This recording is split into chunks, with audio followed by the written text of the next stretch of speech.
নমস্কার বন্ধুরা, আশা করি সবাই ভালো আছেন। আজ আমি আপনাদের সামনে এমন একটি গল্প নিয়ে এসেছি যা এক নাম প্রকাশে অনিচ্ছুক ফলোয়ার আমাকে পাঠিয়েছেন। তার জীবনের এক গভীর, গোপন এবং অত্যন্ত আবেগী অধ্যায় এটি।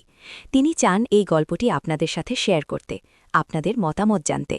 এই গল্পটি এতটাই সংবেদনশীল। নমস্কার বন্ধুরা, আশা করি সবাই ভালো আছেন। আজ আমি আপনাদের সামনে এমন একটি গল্প নিয়ে এসেছি যা এক নাম প্রকাশে অনিচ্ছুক ফলোয়ার আমাকে পাঠিয়েছেন। তার জীবনের এক গভীর, গোপন এবং অত্যন্ত আবেগী অধ্যায় এটি। তিনি চান এই গল্পটি আপনাদের সাথে শেয়ার করতে, আপনাদের মতামত জানতে। এই গল্পটি এতটাই সংবেদনশীল যে তিনি চাননি তার আসল পরিচয় প্রকাশ হোক। এই ধরনের গল্প সাধারণত আমাদের সমাজে চাপা পড়ে থাকে, কিন্তু তার ভেতরের উত্তেজনার পারদ এতটাই বেশি যে তা আপনাদেরও শিহরিত করবে।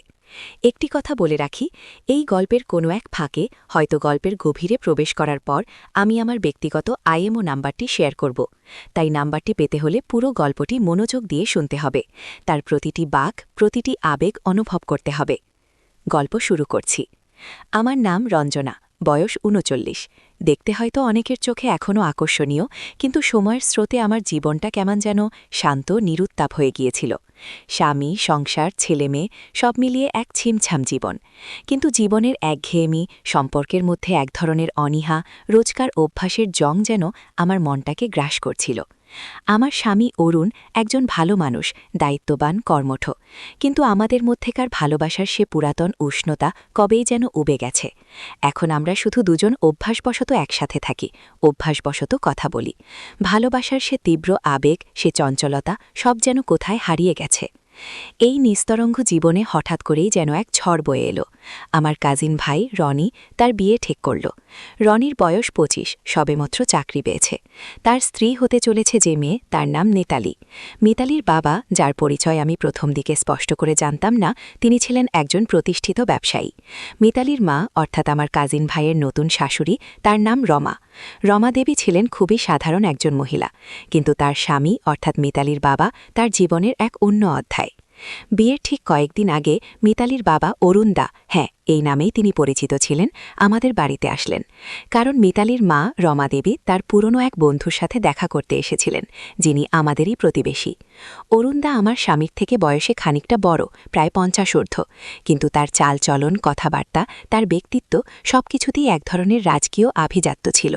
প্রথম দেখাতেই তাকে আমার কেমন যেন অচেনা লাগল, অথচ কেন জানি না তার সান্নিধ্যে এক অদ্ভুত শান্তি খুঁজে পেলাম।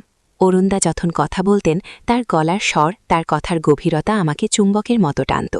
তার চোখে মুখে এমন কিছু ছিল যা আমাকে অন্য জগতে নিয়ে যেত। তিনি যখন হাসতেন, তার কপালের ওপর পড়া চুলের গোছাগুলো, তার চোখের কোণে জমে থাকা সেই লাবণ্য, সবকিছুই যেন এক নতুন অনুভূতির জন্ম দিত। আমার জীবনের সব একঘেয়েমি, সব ক্লান্তি যেন তার উপস্থিতিতেই দূর হয়ে যেত। প্রথম আমি ভেবেছিলাম এটা হয়তো সাধারণ সৌজন্যবোধ, একজন অচেনা মানুষের প্রতি মানুষের স্বাভাবিক আকর্ষণ। কিন্তু যত দিন যেতে লাগল, তত আমি বুঝতে পারলাম এই আকর্ষণ কেবল সৌজন্যবোধ নয়, এর চেয়েও অনেক গভীর কিছু। অরুণদা যখনই আমাদের বাড়িতে আসতেন, আমি যেন এক অন্য মানুষ হয়ে যেতাম। আমার পোশাক আশাক, আমার সাজগোজ, আমার কথাবার্তা সবকিছুতেই এক ধরনের সজাগতা আসত। আমি চাইতাম তিনি আমাকে খেয়াল করুন, তিনি আমার দিকে তাকান। তার কথা বলার সময় আমি মুগ্ধ হয়ে শুনতাম।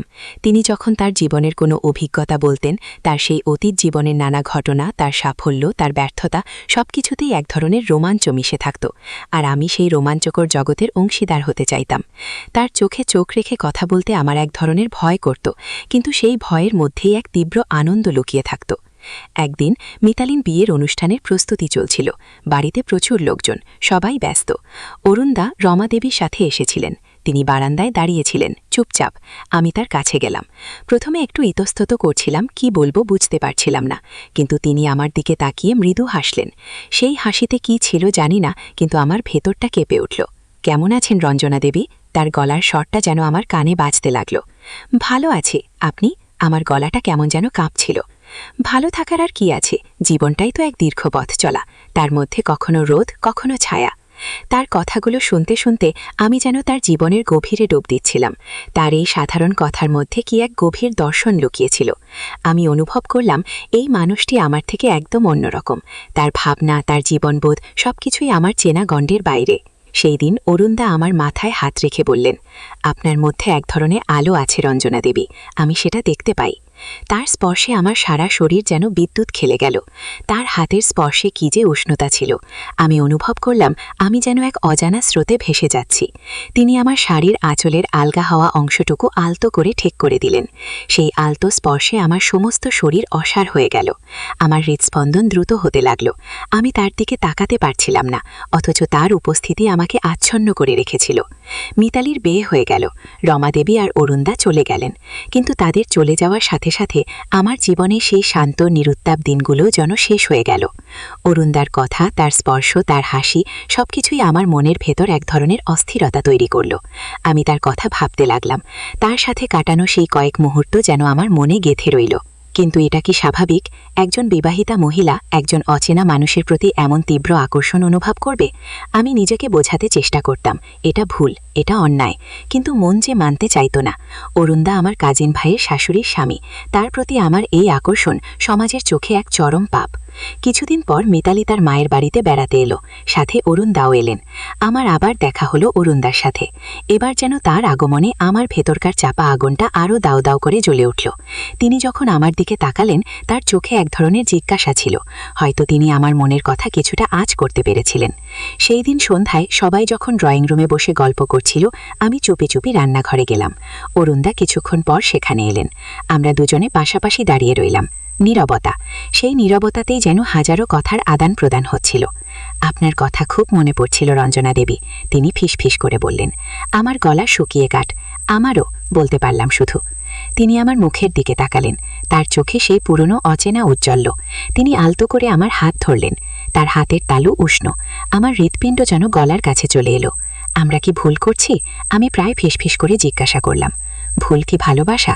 তিনি আমার দিকে ঝুঁকে এলেন। তার নিঃশ্বাসের উত্তাপ আমার মুখে লাগলো। যদি এটা ভুল হয়, তবে এই ভুলটা আমার জীবনটা সুন্দর করে তুলবে। তিনি আমার মুখের ওপর ঝুঁকে এলেন। তার ঠোঁট আমার ঠোঁটের খুব কাছে। আমি চোখ বন্ধ করে ফেললাম। আমার সমস্ত শরীর কাঁপছে। এই মুহূর্তের জন্য আমি কতদিন অপেক্ষা করেছি তা আমি নিজেই জানি না। ঠিক সেই সময় হঠাৎ দরজায় কলিং বেলের আওয়াজ হলো। অরুণদা চমকে উঠলেন। আমরা দুজনে দ্রুত সরে দাঁড়ালাম। কে আসতে পারে এই অসময়ে? আমার স্বামী অরুণ বাড়ি ফিরছিলেন। তিনি হয়তো কিছু দেখে ফেলবেন, এই ভয়ে আমার বুক ধুকপুক করতে লাগলো। অরুণদা রান্নাঘর থেকে বেরিয়ে গেলেন। আমি দাঁড়িয়ে রইলাম। আমার সারা শরীর ঘামে ভিজে গেছে। এই তীব্র রোমান্টিক উত্তেজনা, এই ভয়ের সাথে মিশে থাকা আনন্দ সবকিছু মিলে এক অদ্ভুত অনুভূতির জন্ম দিয়েছে।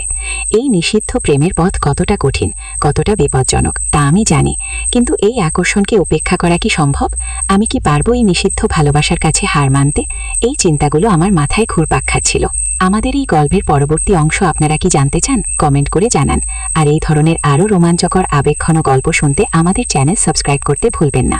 পরের পর্বে আমরা দেখব এই নিষিদ্ধ সম্পর্কের পরবর্তী কী হলো। আমি আপনাদের জন্য সেই অধ্যায়টিও নিয়ে আসব। আপনারা হয়তো ভাবছেন আমি আমার আইএমও নাম্বার দেব কিনা। হ্যাঁ, দেব, তবে তা পেতে হলে আমাকে একটু অপেক্ষা করতে হবে, কারণ এই গল্পটা এখনও শেষ হয়নি, আর আমিও আপনাদের অপেক্ষা করাতে ভালোবাসি। পরবর্তী পর্বে হয়তো কোনো এক ফাঁকে আমি আমার আইএমও নাম্বারটি আপনাদের দেব, তাই চোখ রাখুন আমাদের চ্যানেলে।